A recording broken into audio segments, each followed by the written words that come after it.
Welcome to Comically Comics, your one-stop listen to all things comics. We're talking books, movies, TV shows, video games, and more. I must forewarn you, though, we are a spoiler cast, and what that means is we consider all properties, past, future, and present, to be valid, and we will spoil the hell out of them. I'm your host, Michael, along with my two co-hosts, Richard and Jeremy, and with all that being said, let's get started. All right, it is Sunday, March 15th, and we are back for week 3 of March Spidey-Less. This week's bout is the 2024 Venom The Last Dance. Rotten Tomato score of 40%. Popcorn meter, 79%. 79%.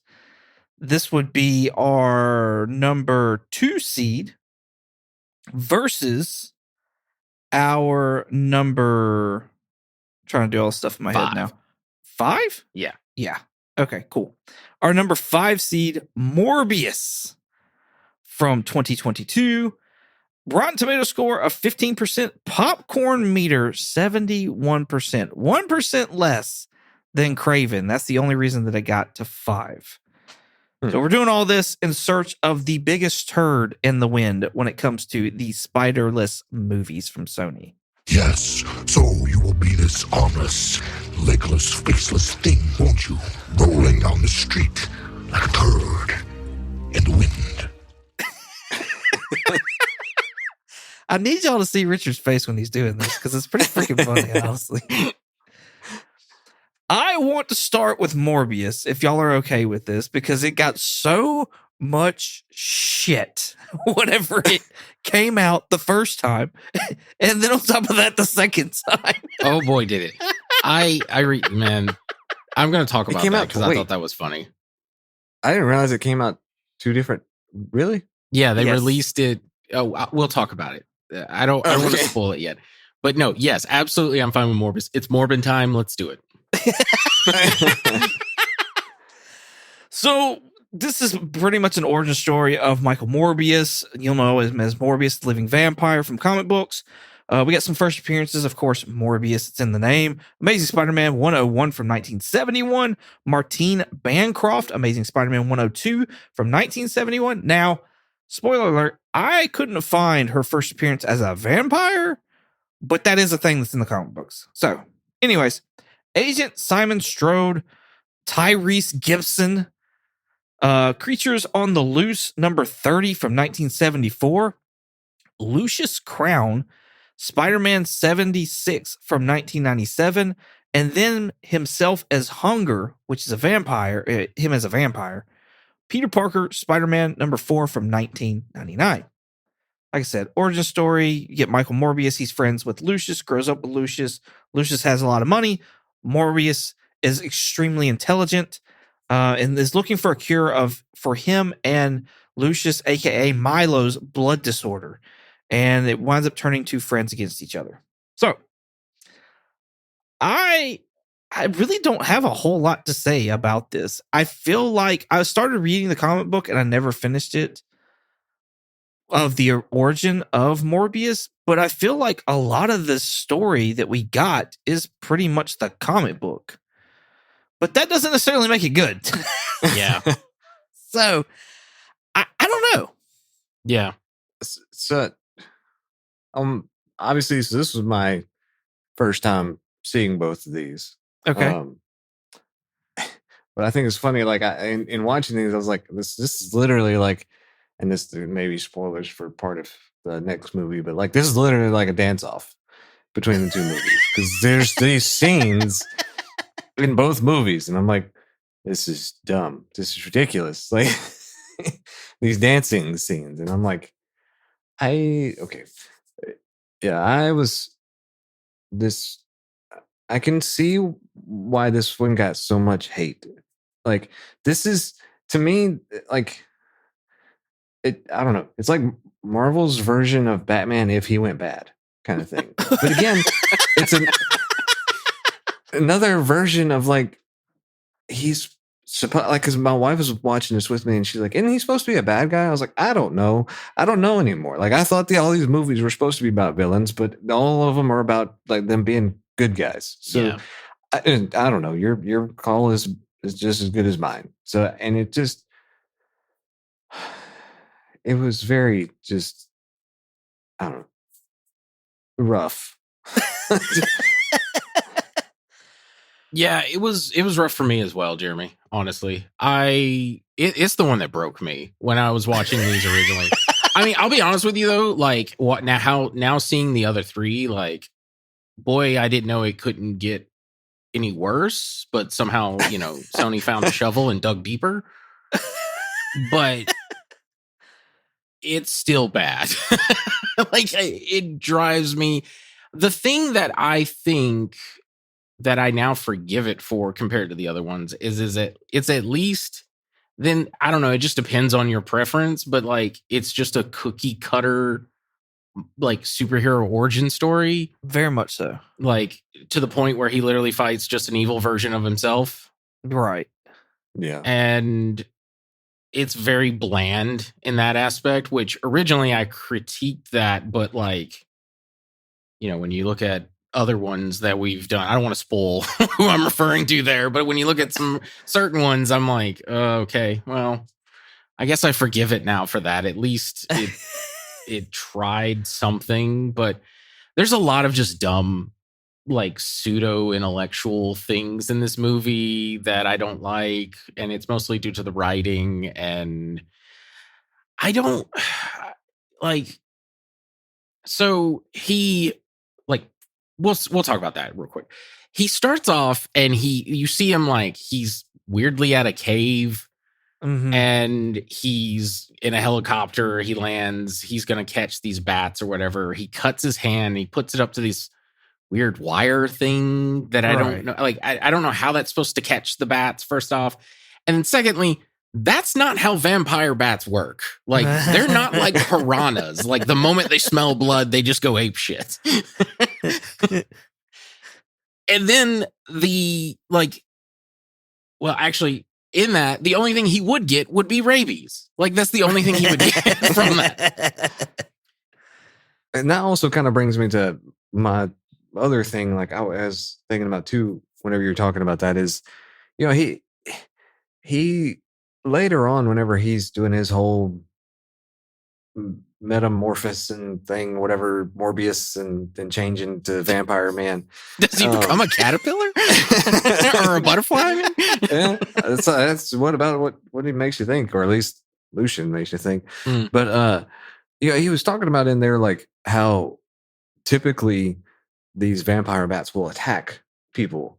But ever since he's had this change, now he's like one with them and they don't attack him. I'm like, well, what happened in the first part? I mean, you were just standing there and they all came flying at you. That makes no sense. Yeah, that weird piano wire saved his life somehow. I don't know. I guess. Well, like the other thing is the entire movie, he has those bats locked up in a tube. And I'm like, my wife and I both were like, those bats would be dead. Because like there's no place for them to rest. They're just constantly flying. Like there's no place for them to is he feeding them? Also, that floor when he walks in there, he would slip from all the bat shit on the floor. Guano. Yeah. Listen, he talked to Michael Keaton's Vulture here at the end, and he figured out how he held on to them in the Batman 1990 movie, 89 movie, okay?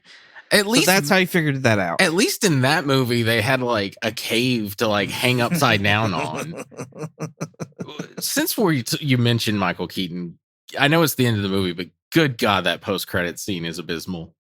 I was like, what is even the point in this thing? Like, Sinister Six. They wanted so bad for a Sinister Six movie. That made no fucking sense. Made no fucking sense. First off, he's in prison. He gets teleported to this universe due to the No Way Home spell, but he just randomly has his super suit there too. He had no competition. He could get whatever he wanted here. But like that would imply he made all that shit from Chitauri tech and like Avengers tech. So that would imply that the Chitauri and the Avengers are in this universe, which they are not.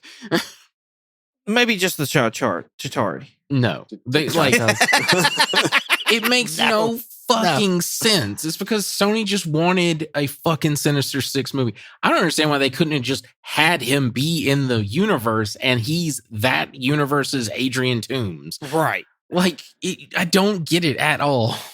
Well, and why go for Morbius? That's what I don't get either. Like the whole time he is caught with this moral, like, I don't want to be a bad guy. Like that's his whole story.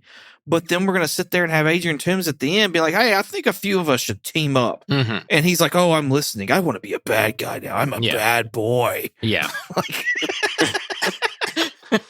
Don't be gross, Tammy. Yeah, this whole movie is just dumb. It's just dumb.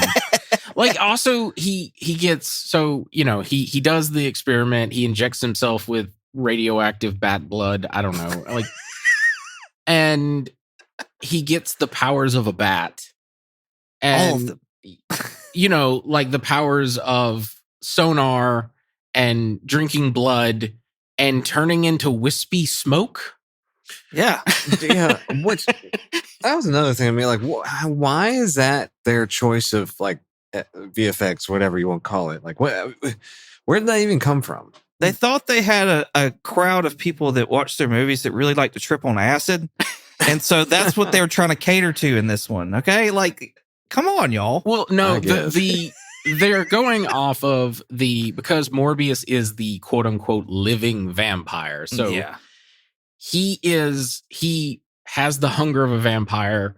He has the speed and strength of a vampire. He has the flight of a vampire, but he's not immortal like a vampire. So his heart actually beats, and he can die. He can heal faster than normal people, but like he can die very easily compared to like the average vampire. Do vampires heal fast? Yes. Vampire bats? No. I'm talking about like vampires, because I'm talking about like the comic Morbius is a living vampire. Like he has fought against Blade many a times. Yeah. And I guarantee you, had this movie done well, they would have had him fight Dracula. I guarantee you. That would have been a movie where it was Morbius versus Dracula. I guarantee you that would have been a thing. Well, and like they were setting up, so we talked about Martine Bancroft, like that was another nemesis of his as well. She becomes a vampire, so that absolutely would have been like a part 2 or like the third act, where they set her up as the big bad. But back to my original thing, the wispy smoke thing is originally Dracula, like old school Dracula, had the ability to turn himself into a bat, a wolf, or a cloud of smoke. So I think it's just a design choice to make him look like he's made of wispy smoke when he's flying, which looks cool, but it makes no sense for the movie. Yeah. I didn't mind it. Like I said, it looks cool. Like I think I legitimately like when he's floating through the city and he has like a purple cloak on and you can see the wisps of purple in there. But again, he injects himself with a vampire bat. Like, in other words, they weren't implying that he is quote unquote a vampire. He just supposedly had like, it's the Spider-Man thing. He has the traits of a bat, and it's like, well, why does he have wispy smoke abilities now? That's one of the things the Costa Rican bats didn't have. There was no wispy smoke coming out of that cave. And I would have even been fine if it was like Madam Web, where it's like, these are mystical bats or something like that. But they didn't do it. They're just like, no, these are vampire bats. But would you? Yeah, that's true. You're right. I probably would have an issue with that. Yeah, I don't know. I think this is also another one of those, and I'm not saying clout here wise, but I think they were going off of name recognition again. Jared Leto, like, love him, hate him, whatever, like, he has a name, and people know of that name. And then of course Matt Smith. I feel like Matt Smith did a really good job in this movie. I felt like his acting was really good. I don't like the dance scene, obviously, that Jeremy was referring to. That's very cringy, but whatever. I honestly, some of the scenes with Matt Smith and Jared Leto, it really hammers home how much better Matt Smith is than Jared Leto as far as acting goes. Yeah. And yeah, To be honest with you, most people hate Jared Leto because it seems like every franchise he's in, he kills it just about. Yeah. No, I agree. I personally don't like him both as an actor and personally, but that's just me. I do legitimately like some of this, but I don't want to spoil what I want to say, but like I'll say that at the final end. Quick question though. Whenever you were saying like about every franchise he's in, like is that just movie franchise? Yeah, well, yes. Not like his other, like his band. Well, that's like not a franchise. I wouldn't consider that a franchise, but no, yeah, his band is popular, I guess, with I don't know, women. I don't know. Hey, I like him. I was gonna say maybe millennials, just because, but like I think it's more of like a niche. Like I don't think he's. Oh yeah, no, he's not like a huge band or anything. But he killed Tron. Ares. He obviously the Joker stuff. Honestly, like this that was Blade Runner. That was honestly the reason why I wasn't really that hyped about seeing Tron Ares is because he was. Yeah, I fucking love Tron. And when I saw Jared Leto's in it, was like, fuck! Fuck this guy!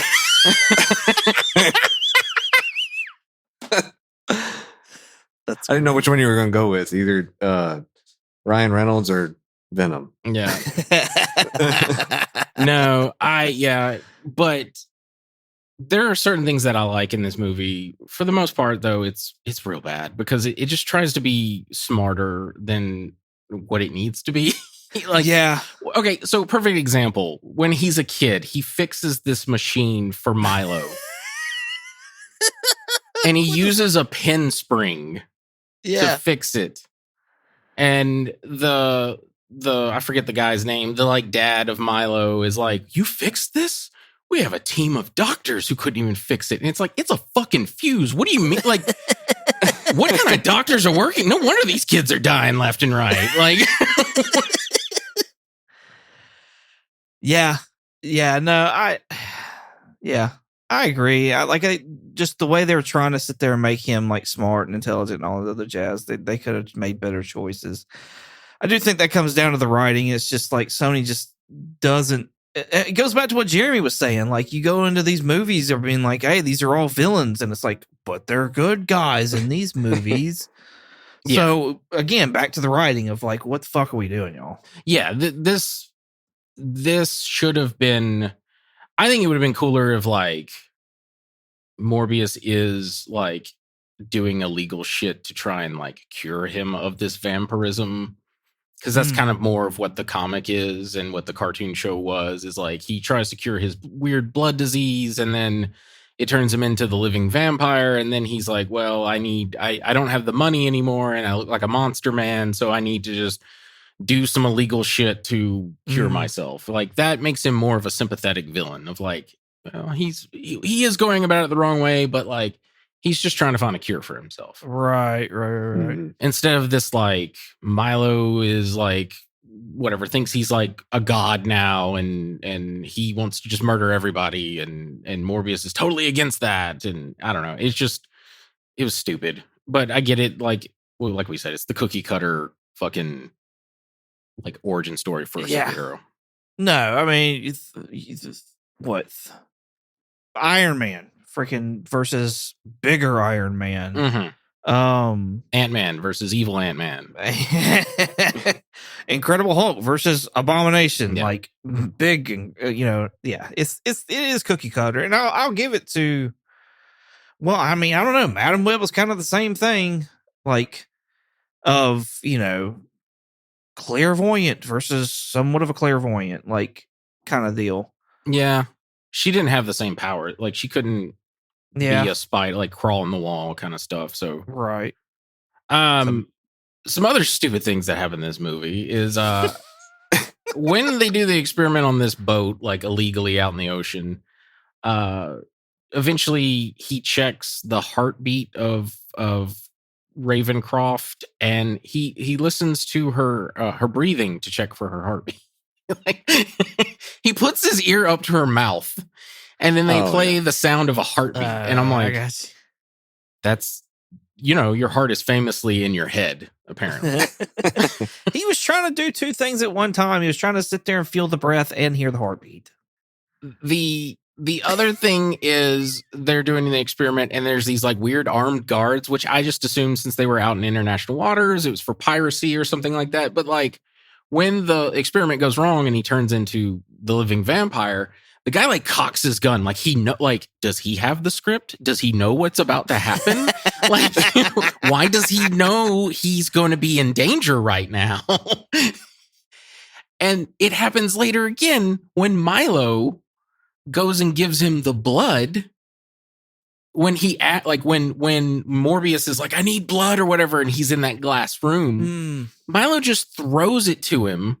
Like he doesn't get a needle, a syringe, or anything, because you would assume if you didn't know that he was a fucking vampire that he would be wanting to put an IV in to have him intravenously take the blood, not drink it like it's a fucking Capri Sun. And again, he just throws it in there, and I was like, does Milo have the script? Why does he know this? It's a good thing that you like. It's funny that you say that. It makes me think of that now, but it's a good thing that it has the straw built into the pouch. Because every time I poke so many holes through those pouches when I try to put the straw in, it's ridiculous. So what you're saying is, if you were Morbius, Jeremy, blood would be everywhere, just all over, leaking all over the floor. Jeremy would just be like licking the floor, like no. Yes. Yeah, I mean, like I said, I think Matt Smith did a pretty good job here. Jared Leto, his Michael Morbius just was flat. I like what you said earlier about how this movie is just bland. It's a cookie cutter origin, and it's just bland. And I feel like that pretty much sums up my feelings of this same movie as well. Like, there's some stuff that I like about it, and like this is kind of the 1.5 time that I've watched it. But yeah, it's just meh. Yeah. I think so. Without spoiling who I think is the worst, I think this is the second worst movie out of all the ones that we've watched, and it is only good because it is that cookie cutter. Because that is the only thing that makes it skirt over who I think the worst is. I don't want to say who I think the worst is. Yeah. But that's what I was trying to kind of say earlier without spoiling it. You sons of bitches got to come next week to find out who the worst is. Yeah. Not getting any spoilers here. I don't want one of the things that irritates me about this movie is it has things that, and I guess because there's not going to be another one, or we're hoping for there's going to be another one is the reason why it wasn't answered. It's like with what's her name, Martine, all of a sudden waking back up, and it's like, okay, what's happening there? But I guess that was going to be a stinger thing for the next movie. Or she was going to be the villain for the next movie, right? Yeah, because she's a vampire now. Because the whole lore with a lot of vampire is they drink all your blood and then they give you a little bit of whoever bit you gives you a little bit of their blood, and that turns you to a vampire. So she bites his lip and that drop of blood lands in her mouth, and then he bleeds her dry. So again, it's like she's a vampire now. Yeah. No, she's she's full blown vampire in the comic books, especially. Yeah. Is that so? That's a little bit different than what he is, right? Yeah, that's what Richard was saying earlier. Like he's not a full blown vampire. Yeah, he's vampire-ish. Yeah. Got a little bit of an ish there. Yeah, he does. There's another dumb moment I remember now where the cops come to visit. All this was also, there was some editing fuckery that we don't know about, because supposedly Tyrese had a robotic arm in this movie. What? Yeah. Fans cited it. It was supposedly, I guess, in a trailer somewhere. I couldn't find it, but Tyrese was talking about how he had a bigger role and it all got cut from the film. And anyway, but they show up and they're questioning Morbius, And they're just like immediately like, we've got a dead woman upstairs. And they're like, well, you're under arrest. And I'm like, why are they arresting him? They don't know any other than the movie just needs them to chase him so he can like vampire out and get away. And they're all like, oh shit, he's a vampire. Right. Like, it's just dumb though. It makes no fucking sense. And then they put him in prison, which I'm like full on prison, not like they threw him in jail for like 24 hours. He's in a fucking jumpsuit. Right. Yeah. And I'm like, did they have a trial? Why are they like, because like that implies to me that he's now been in prison for months when he's in the jumpsuit kind of thing. Usually they can only hold you, I think, for like 24 hours or something like that. And I was like, are they giving him blood? What are they doing? And then Milo shows up. You know, he obviously I questioned all this before the scene played out, but he's like starting to get hungers, and Milo shows up and gives him like real blood, but I was just like, why is that there? Like you said, they needed a cool escape scene, Richard. And that was actually, you reminded me, that was the other thing that bugged me. I was like, we saw him beat down a watertight like ship door, like a full-on metal door. We saw him beat it down, and I'm like, that cell can't hold him, so just escape, dude. He did. I visibly rolled my eyes on two moments where we see they wanted so bad for this to be in the Spider-Man universe, where we see lots of Daily Bugle. Like, there's a lot of Daily Bugle newspapers, and then this is the only movie that references any of the other ones. This is the only where they mention that's what I had noticed too. The cops talk about like some kind of thing going down in San Diego or San Francisco or wherever Venom is, and then when Morbius is I forget who they're talking. I think it's the guys in that like underground science lab making counterfeit bills, but they're like, who are you? And he's like, I'm Venom. Yeah. And I just visibly rolled my eyes because I was just like, it did not hit the way they thought it was going to. I'm surprised you haven't brought up the one line. Oh, I'm going to. It's so funny.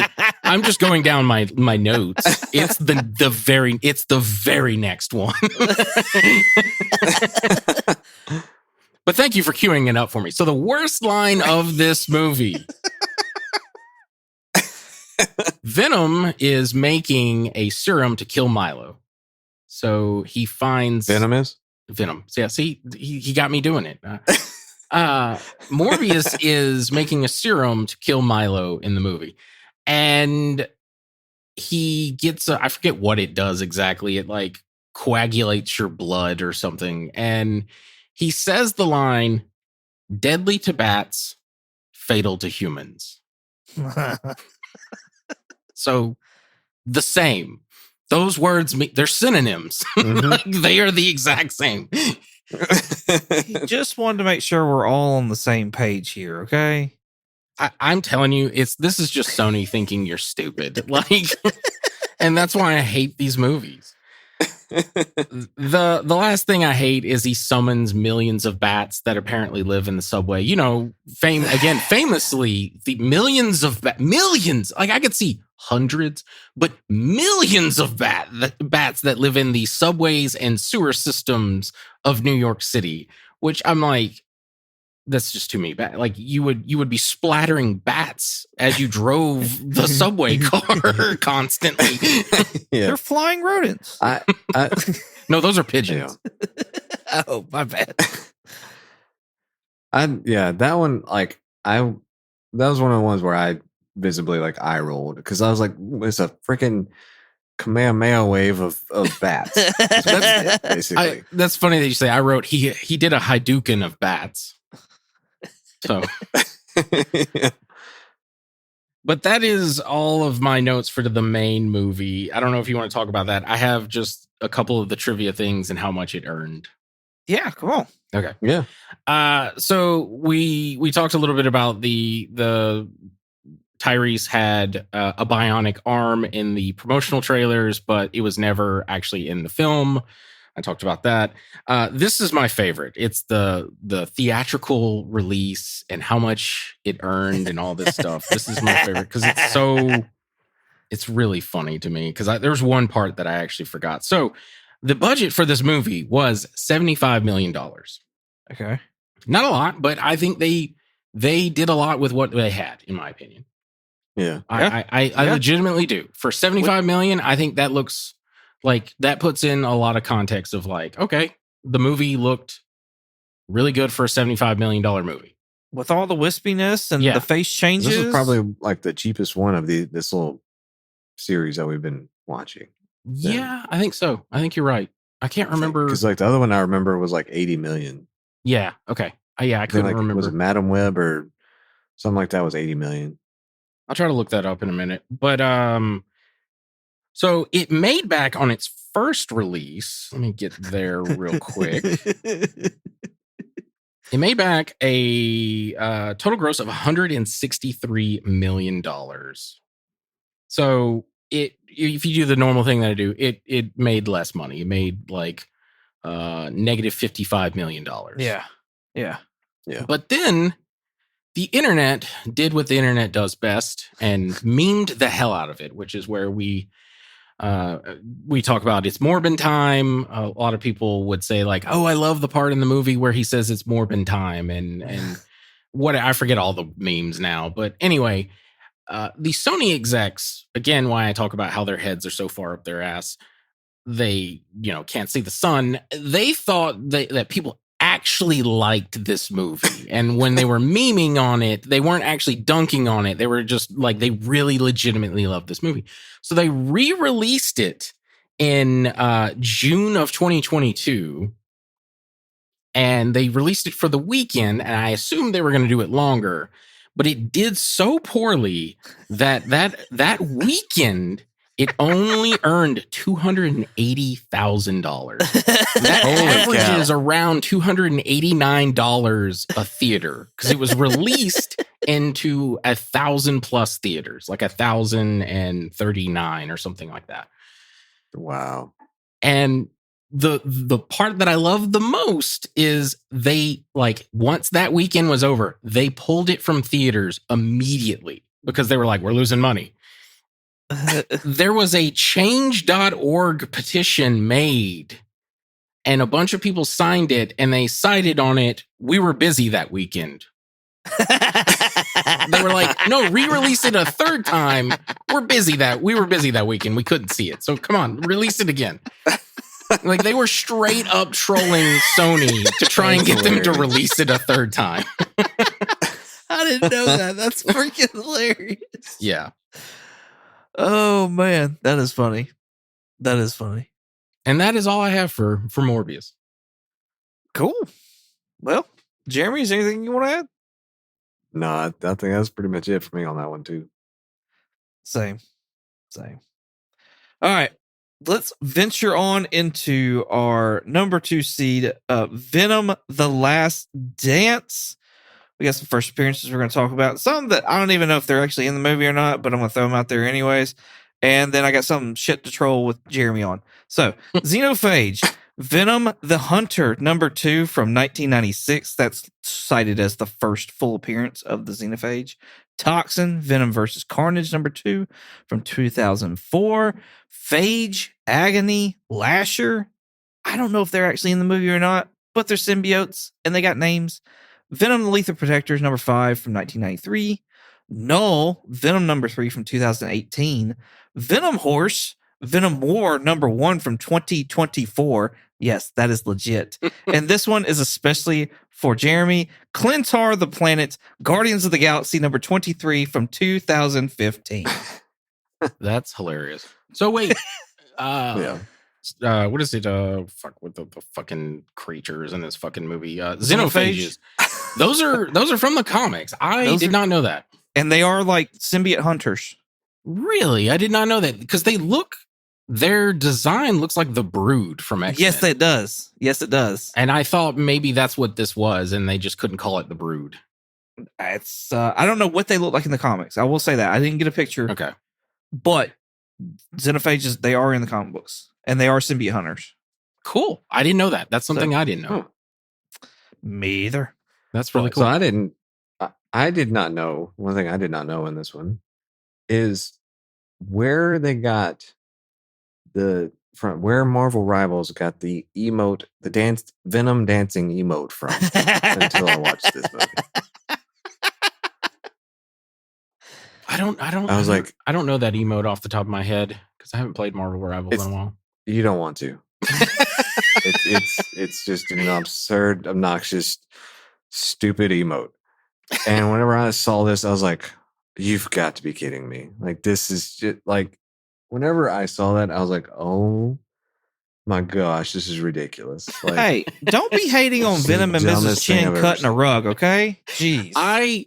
Okay, so you kind of led me into. I was going to try to find like a worst line because I've done a worst line from all these movies, and there wasn't like, you know what I mean, like the whatever, deadly to bats, lethal to humans. Yeah. Like it's not that level of bad. I wrote down one that where is it? Let me find it real quick, y'all. It's the he was trying to protect you. We're not the bad guys. And I just didn't think it was like, it's a bad line and it was badly delivered, but I just don't think it's on that same level as a lot of the other ones. So I did a little fun one for this one. Things that happen in this movie unironically. Venom makes a Bloody Mary while singing the Champs Tequila. Venom singing David Bowie's Space Oddity. Oh, God. Venom and Mrs. Chin dance to ABBA's Dancing Queen. A Christmas tree symbiote. A Christmas-themed symbiote. Of a symbiote named Jim.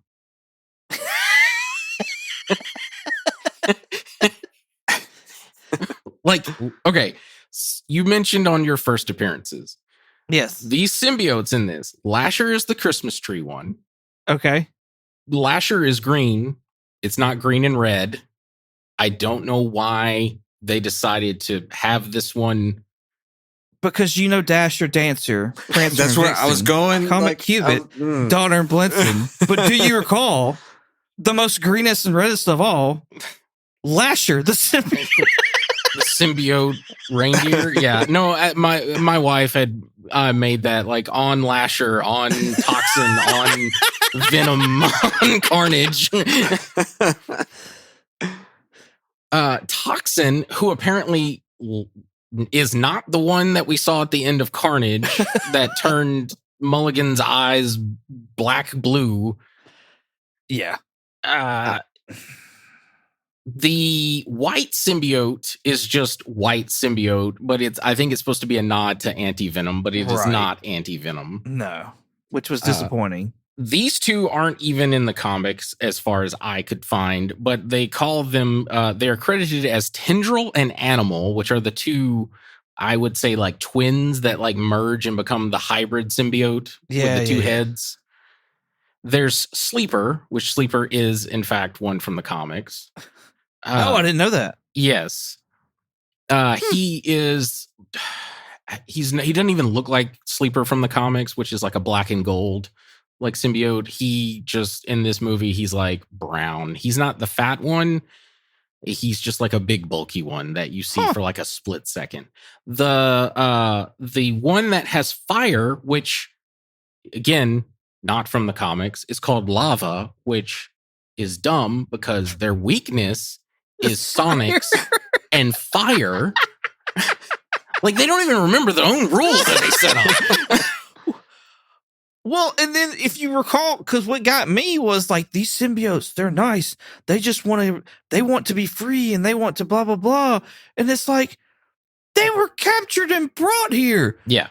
Do y'all not remember that first big fucker? He was trying to get a ship and go back. No, my note right above all the different symbiotes was literally, I'm reading it word for word. Remember a year ago in universe, the symbiotes came here to take over Earth? Now they want to save it for some reason? Right. Yeah. Yeah. Makes perfect Like, sense. it's been multiple years since these movies have come out, but in universe, it's only been a fucking year. That's Like, that's crazy. I Venom didn't realize it was says that that. short. Venom says that. He's like, we've been together for a year, Eddie. That's oh my gosh, I didn't even realize that. That's crazy. All right, so we got Lava, Agony, which is the purple one that we see with Keely.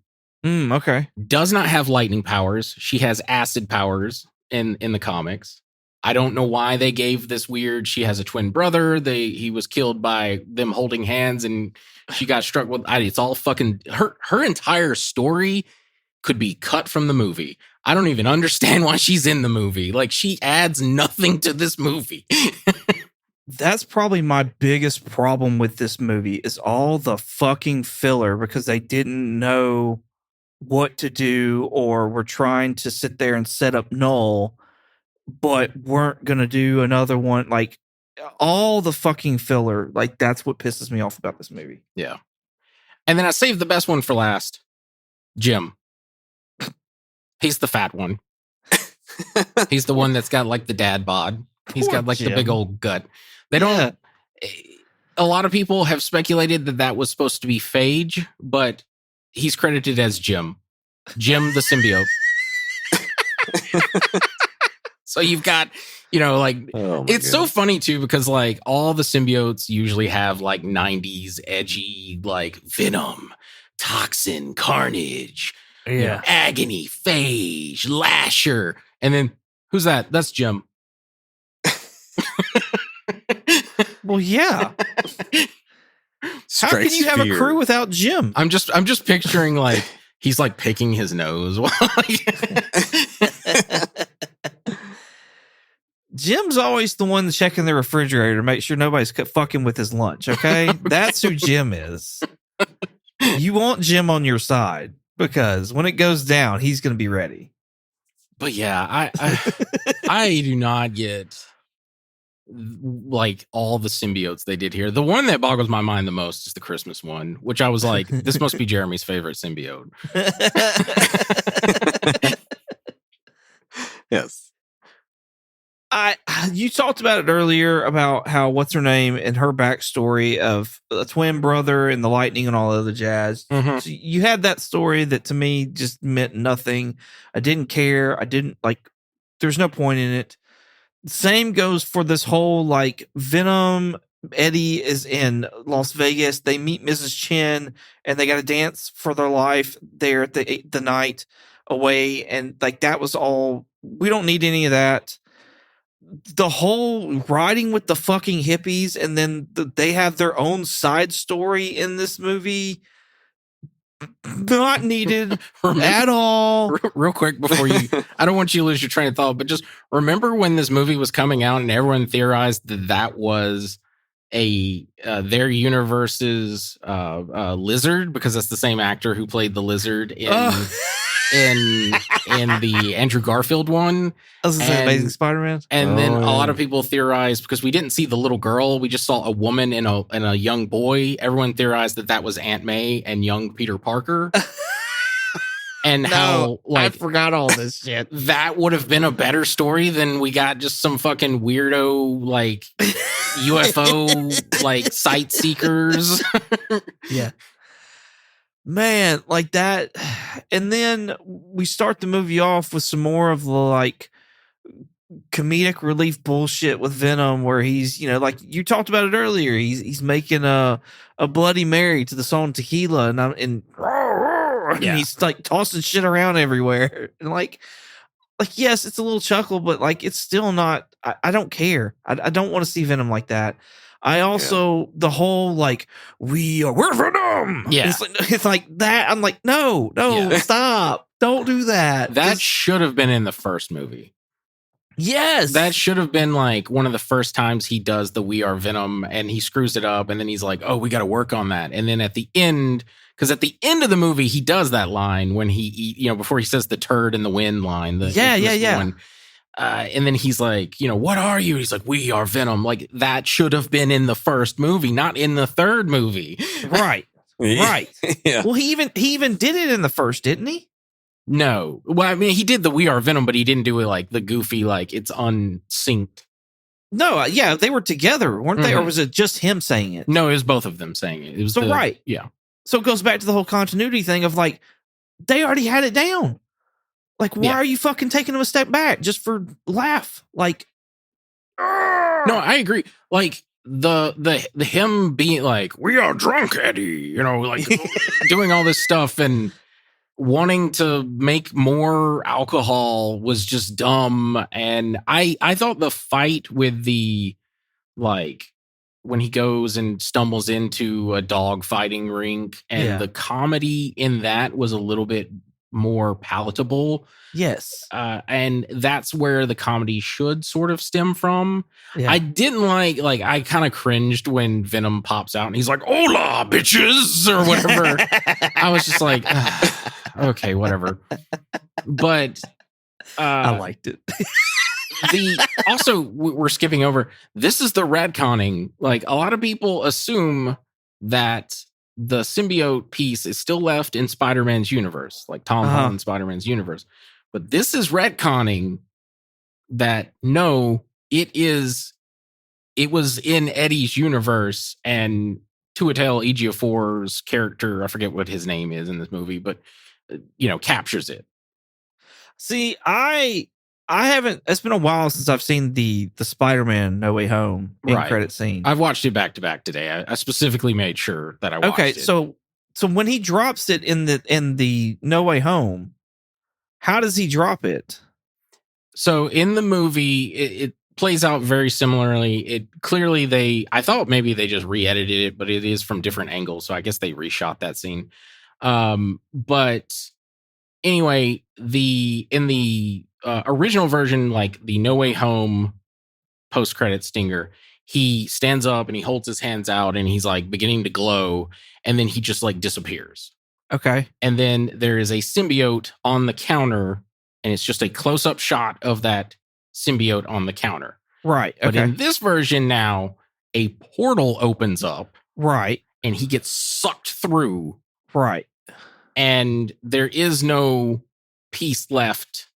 And then when he's doing all the crazy tequila stuff, he's just shedding all over the place. And that's where it lands. See, I could take it as like, well, he was shedding before he got sucked back in. And so like that piece did get left and whatever. And I'm sure Marvel could spin it that way. But like, I also see what you're saying. Like it's cut two different ways that doesn't make sense, which is par for all this shit, honestly. Well, I'm not saying that this is a 100% that piece is no longer in there, but I am saying that this was Sony's attempt at retconning that. I see what you're saying. And I got her probably behind the scenes, I imagine they were like, no, we're not.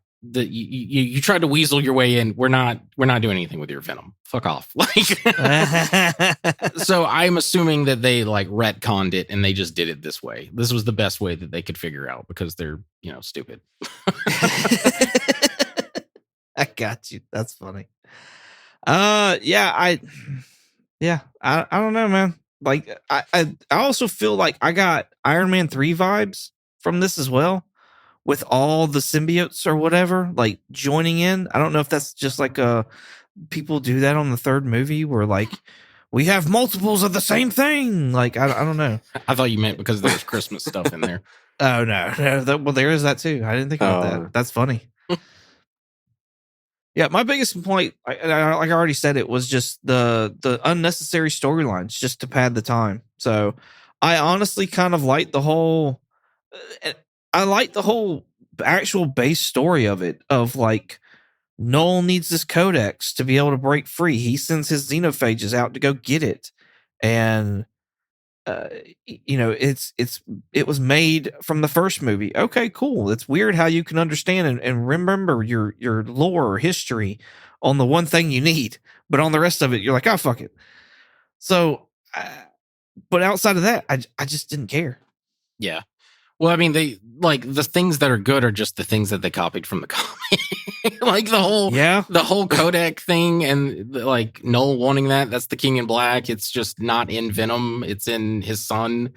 And yeah, Dylan. Anyway, I just was like, I don't know. I don't really like Null. I don't like the idea that there's this god of symbiotes. Like, I have an issue when they like do all these like, it's the god of spiders, it's the god of symbiotes. I just think it's stupid, but they could have done something cool. I have a better idea of how they could have done these 3 Venom movies and maybe weave in one of them. I don't really know what to do with Kraven or Morbius, but yeah, I'll talk about that next week. Nice. Yeah, I don't know why. First, like, they were obviously building up Null, but it seems like such a waste because, like you may not like Null. I don't really know anything about Null, but like a lot of people really like the character Null for whatever reason. Yeah. And that's fine, like good on them. But like if you're wanting to talk about your audience and stuff like that, knowing your audience to get them involved, like why not really set up Null and like have and do something with that? Well, they like, again, that's why I have an idea of what they should have done, because like they didn't set up Null until this movie. Yeah. They were setting up a Sinister Six Spider-Man showdown. Right. And then that fell through, so then they pivoted to Null. And would they even have been able to use, like, the way that they're all set up, the way all these movies are set up, they don't even have a fucking Spider-Man. No, they don't. Well, they what Spider-Man were they going to fight? It was going to be Tom Holland. They wanted the Tom Holland one, but I think Marvel, like Kevin Feige, was like, fuck no. Right. But like, so that's what I'm saying. Like, clearly, none of this shit was in Tom Holland's. Like, Venom makes, like you said earlier, Morbius makes reference to Venom. Mm-hmm. Madam Web has a Ben Parker that's still alive that's supposed to have happened before all these movies to set up possibly a Peter Parker. The rift right there alone in Morbius shows that like Tom Holland's in one universe, Adrian Toomes comes over. Kraven, I don't even know where to fucking go for that. And what am I missing? That's it. Yeah, like, that's it. Yeah, because Venom goes back to his universe where Morbius is obviously a part of. But you could say that like Toomes, whatever, figures out a way to get back to their universe, and then like they fight that Tom Holland Spider-Man. Oh, yeah. I mean, yes, you could, but that also puts you in 616, and then that's crossing the line of like, no. Yeah, well, like, that's what Amy Pascal, like I said, there's a video clip where she's like, they ask her, like, are these set in the MCU? And she's like, yes. And Feige does like a double take of like, what? No, they're not. I wrote down, is Venom a horse girl? He's like really obsessed with horses. That's funny. Well, that was another thing that like I was curious about. Like whenever, because like obviously the Xenophage can see Venom whenever he fully transforms. Mm-hmm. Did he not do that on the horse?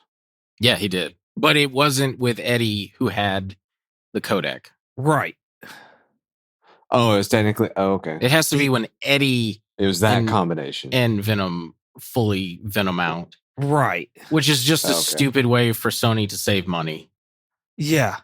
Yeah. Well, because on top of that, like they could have done the whole movie with like Eddie being Eddie's head, the rest of it being Venom's body. Mm-hmm. And then you have his like side head, Johnny Knoxville style, come around. Right. That's what my wife said. My wife was like, this reminds me a lot of a Johnny Knoxville and MIB 2. Yeah. I like this better than Knoxville's in MIB 2, but absolutely. Like, well, like then we get back into the Mrs. Chin dancing thing. Like that's what my issue and a lot of people that I saw online talk about is like he can't fully transform into Venom because the Xenophage will find him, but he decides to do it anyway to do a dance scene to ABBA's Dancing Queen with Mrs. Chin. Why? Because the plot needs the Xenophage to find him in that moment. And put Mrs. Chin in risk. Yeah. Like, which, by the way, there was this weird moment where I was like, is Mrs. Chin gonna fuck Eddie? Like, Because she was like, "Oh, Eddie, you clean it. You're hot." And I'm like, "What the fuck is going on right now?" She was lit. I guess Mrs. Chen just had a contract and they needed her to like finish that out, and so that's why they put her there. Other than that, I do like the Eddie is the big guy in there. I do like that line just because I don't know. I like it when everybody's like actually likes Venom, and they're like, "Hey, where's Venom at?" Kind of thing. Mm-hmm. Did you catch? Actually, I don't think you did because you didn't. I don't think you did a first appearance. Did you catch the Flash Thompson reference? I did not. So during the kind of final act where the Xenophage is attacking the new Area 51 and they're like above ground and all the symbiotes are doing stuff, there's a soldier who is fighting one of the Xenophages, and it, which by the way, we didn't even talk about, the Xenophages work like a fucking wood chipper. Right? Which I assumed because they're like, okay, so the symbiotes typically how they work, they get on a person or another creature because they don't have a physical body. Or they do have a physical body, but they don't have like a solid body. Mm-hmm. I assumed the way that worked is they would suck up the symbiote and whatever creature they're taking over, and then they would just blend up the host, and then the goo would just fall back down, and then like the symbiote can't do anything. But no, somehow that blending up kills the symbiote too for some reason. Even though they're like goo creatures, I don't know. But a soldier is fighting. Back to my original point, the soldier is fighting, and it sucks him up, and it only chops off his legs. And we hear Tuatel Ejiofor say, "Thompson is down," and they rescue him and drag him away. No shit. Yeah. So I was like, okay, so that's clearly a setup for Agent Venom, even though they knew that this was going to be the last one. Well, so they do have a post-credit scene, which because we talk about bizarre one as well. Right. You see the bartender come out of broke down Area 51 and run off into the desert. Mm-hmm. And then as they're kind of panning out or something, or they jump to another shot, which is weird, you see a rock that's got a tube on it that sparks. I assume that with a roach. Yeah, there's like a little roach. Okay, I didn't see the roach. Yeah. So I assume that's the symbiote that they got at the bar. It is, yes. And now it's on the roach. Yes, that's what they're implying. Okay. So I assume that would be the setup for Agent Venom then. Correct. Yes. Or Venom is still alive somewhere. Yeah. Because they got the whole hive mind thing and all that other jazz. Right. But the thing that doesn't make sense is they knew that this was the end. Like they knew that they weren't going to do anymore. So they didn't because they did Craven, but like they knew these were dwindling, like bleeding money. Like Morbius did so bad. Like that should have been their canary in the coal mine moment. But the Venom movies did good though. No, the first Venom movie did good. Venom did good. The second movie did okay. And then since we're talking about it, I might as well just get into it, even though I still want to talk about other things. The budget for this one is 110. Worldwide, it made 339 million. It made 148 million. So it still didn't make a lot. It is in the positive, but it did not make anywhere near. Especially if you consider all the other movies, how much they lost, because they lost money. Right. I think Craven being the one that lost the most. And then first Venom made like 500 million or something like Yes. that. It profited like that. Yeah, it profited over 500, over $500 million. But to me, Morbius should have been there like, okay, we should really rethink this. But no, instead they made 3 more movies after that. They're committed, man. Yeah. Which maybe to a fault, but which still committed. Which, by the way, you kind of led me into. There's a scene from Null at the end of this movie, man, and he says the line, "Your champion has fallen. Your planet will be mine. The King in Black is awake. I will kill your world, everyone will burn, and you will watch. And I wrote, that is a loosely veiled threat from Sony. In other words, we're going to make shit movies, and you're going to fucking watch them and like them. Well, we showed them. And we didn't, though. Exactly. They're like, fuck it, we're starting back over. Right. Right. Well, and let's not forget either to mention that they got Andy Serkis to do Null Yes. for those 2 scenes. Yes. And of course, Tom Hardy back as Venom. I don't think there was any other big names in this movie other than those. There's the actress who played Agony. She's Juno Temple. She's Keely from Ted Lasso. She's been in a ton of movies. Oh, okay. I didn't recognize her. Yeah, and then they're also from Ted Lasso, the bartender that got captured and was Danny released at the end of Rojas. that post credit scene is I forget his real name, but he plays Danny Rojas in Ted Lasso. So clearly someone at Sony casting was just a big Ted Lasso fan. That's funny. That's pretty much it. Oh, I wanted to I talked about it, but since we're here now, the setup for Toxin and then the payoff is so Man. fucking stupid in this Yeah. movie. Yeah. No, I totally agree. The whole symbiote storyline of turning heel or whatever, like just going the opposite direction. Mhm. Like that's fucking baffling. Yeah. Well, he just becomes the exposition symbiote. Like that's all he is. Yeah. And then for some Yeah. reason he's like, he's got like PTSD or something. I'm like, what is going on with him? Like, I'm talking about not the symbiote itself, but Detective Mulligan or whatever. He's just very he's like trembling every time we see him. And I was just like, is he addicted to drugs? What's going on? Like, I don't know what's going on here. Well, I mean, an alien did take over his body. Eddie did fine. We saw him. He Did looked he, fine. though? Yeah, he looked like a mess in this movie. Honestly, we see him like running through the desert, and he stumbles onto the hippie family, and he's Yeah. like got that like sweat stain, and he's just like disheveled looking and everything. I was like, he looks like a mess. I was gonna say in the first movie, he looked like he had the meat sweats the entire time. Yeah, yeah, he did. Oh yeah. It's from eating all those brains. But that's pretty much it Cool. for me, anyways. Yeah. Jeremy, do you have anything you want to add? No.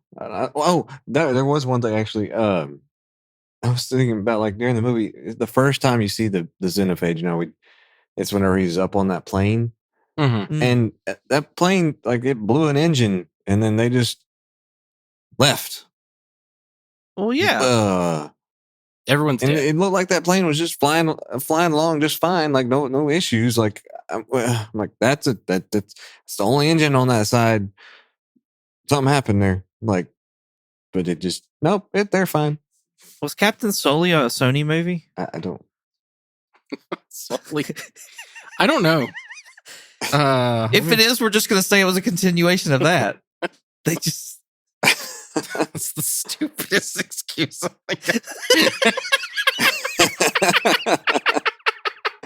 Let me see here. Yes, I know he's a real person. What about the movie? please let it be a Sony movie. Please. Like that's the whole reason the plane went down and everything. It was a xenophage. It got sucked in. I'm sorry to say Ugh. it was made by Warner Brothers. No. There goes that theory. Damn. Yeah, I don't know what to tell you, Jeremy. That we don't care. That we, the audience, Sony, the execs, nobody except for you obviously cares about that plane. It's just I know. They glided to safety. He just left. Fuck this guy! Yeah, no, I didn't think about it, but yeah, no, those people are dead. Which I guess maybe I guess maybe that's like adding to his whole like he's not really a hero kind of thing. But whatever. I at least said the plane glided to safety. I want that to be noted down. Okay.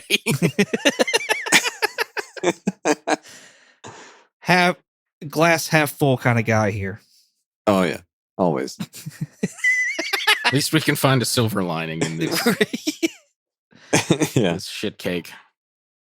Well, speaking of silver linings and bullets and whatever else, it's time to decide which of these two moves along to possibly be crowned biggest turd in the wind. Like a turd in the wind. Jeremy, what is your vote? Even though I just absolutely hated seeing Venom dance, I think I'm gonna have to vote Morbius as the worst. Morbius is the worst. Mobius. Mobius. Yeah. Poor Mobius. I want you to go next, Michael, because I have like a long-winded answer. Honestly, I'm gonna be real. I'm torn. I really am. Because on the one hand, I hate some of the things that happened in Venom: The Last Dance. Like to a point where I'm like, this is stupid and a waste of my fucking time. I want to do the freaking Comically Comics edit of it and just like cut out all the bullshit and it be like 30 minutes less. Yeah. But like Morbius to me, like we said earlier, like it's a meh movie. It's cookie cutter. Am I going to watch it again? Probably not. So then that brings me down to like, would I watch The Last Dance again? And I probably would, honestly, because I'd be one of those guys where like I've watched 1 and 2. Now I got to watch 3 and suffer through all of it. So it's like eating McDonald's. Like at first you eat it and then afterwards you're like, fuck, why did I do that to myself? And then you just have bad explosive diarrhea afterwards. it's like eating McDonald's, getting excited about the salty fries, and then they're not salty. And you're like, fuck these fries. Fuck this guy. Unsalted, like not even hot McDonald's fries are, they should be a war crime. So like, honestly, I want to say Venom: Last Dance, but I can't because I'll probably watch it again. So I'll say Morbius. It's really a toss up. I really could just do a coin flip at this point. I'd be fine with either one of them being at the turd. Like really, I could.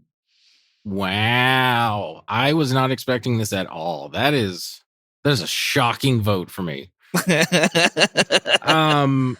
I too was. I mean, I wasn't torn because I know. Okay, so the thing that I'm torn about, like first and foremost, my vote is Morbius as well. Morbius is the second worst movie out of all these movies, in my opinion. But I had the thing that I was torn about was like when I was watching Venom 3, I was like, it is better than Venom 2 by a country mile, in my opinion. I agree with that. But I was like, I think I like this more than Venom 1. And just hear me out for a second. Oh, wow. But I kept going because like I too hated it. Don't get me wrong. Right. Yeah. But like I was like, is it because I've never seen it and this is my first time seeing it? And I was like, I feel like I need to rewatch it again after like forgetting it a bit. And then see how I feel. Because like I feel like Venom 1 is the best Venom movie. But like I said, while watching this, I was like, I kind of liked this one. And I don't know if it's like I got comfy with the like stupid Venom Eddie situations. As much as I hated them, I at least got comfy with it. Like there were some scenes that I chuckled, like the one where he's on the side of the plane. And he's like, how does Tom Cruise do this? And he's like, well, he doesn't whine like a bitch. I chuckled at that, but it's not a like, do not mince my words. This movie sucks ass, period. I will not be watching these ever again unless I'm like, I don't know, strapped to a chair and tortured by watching them. But yeah, no, I think Morbius is the worst of the two, in my opinion, though. I want to add to that. However, I'm not, because next week we've got a whole 3-way match going on between Morbius and Craven and Madam Web. Who would have thought those three would have been the bottom? I did. I was going to knew. say, I did as well. Yeah, I kind of figured that. So y'all come back next week and hear the finale, and we will crown the biggest turd in the wind next week. Like a turd in the wind. But we know it's not Venom. So there's that. In the meantime, Yeah. Jeremy, where can they find you at? They can find me on Twitch under the handle Night Fury GTO. It's Night with a K. And you can find me here. Awesome. Richard? If you want to contact me directly, I have an X, the platform formerly known as Twitter and Instagram, a Blue Skies, and a Threads. My handle is Night Curry. Night like day and night, and Curry with a K. If you want to contact us directly, we have a Gmail. Our Gmail is comicallycomicspodcast@gmail.com. And if you want to check us out on YouTube, possibly TikTok, we'll see, and Instagram, you can check us out under the name Comically Comics Podcast.